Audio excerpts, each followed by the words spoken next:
Victoria, it's a couple of years since the Saturday Night Live reunion. Donald Trump's in the White House. Yay! Donald Trump! You're doing a great job. You're terrific! Well, You're right, you are terrific. you don't hear that very often on Saturday Night Live anymore. No, Saturday Night Live is very progressive. When I was on it in the 80s, it wasn't so aggressively progressive. It was more, well, it was biased, but now it's really, really biased. And we need a little bit, we need a shout out. The conservatives, Saturday Night Live, give us a shout out. You know, the liberals are not always right. And Alec Baldwin, tone it down a little. We love Trump. We voted for him.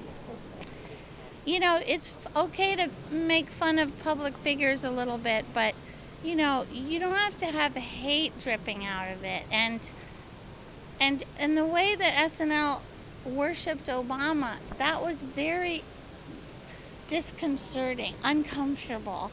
Especially that piano duet with the two girls when they were like singing a hymn to Obama when he was leaving office. It wasn't funny. It wasn't comedy. It was religion.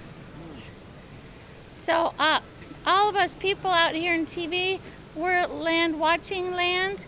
We would like you to be more funny and less agenda driven. Do you feel it's divisive, like towards Republicans?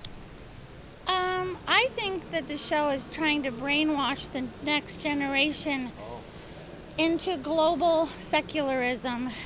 And maybe that's because of the universities that are doing that too. But if people have an open mind and actually study issues, and hear debates, you know, like climate change is real, climate change is not real. If you could actually hear a debate with two experts with opposing views, that's the way to learn. Not just brainwashing your thoughts, emotionally driven thoughts that you've been brainwashed, but you should have a fair and unbiased debate. Like when Christopher Hitchens, the atheist, used to debate, you know, like a Billy Graham guy.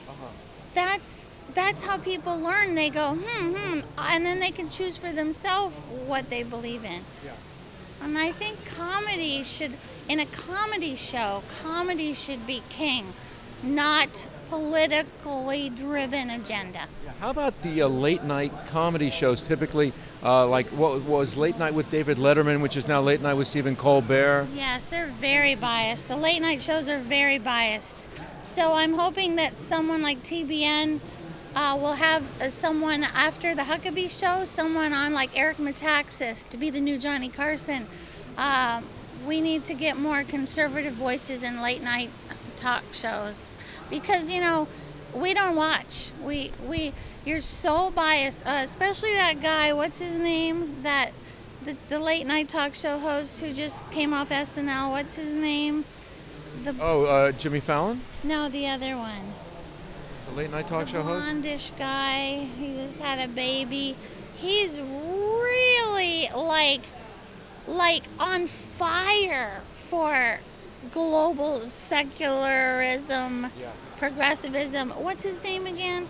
And every joke is anti-Trump.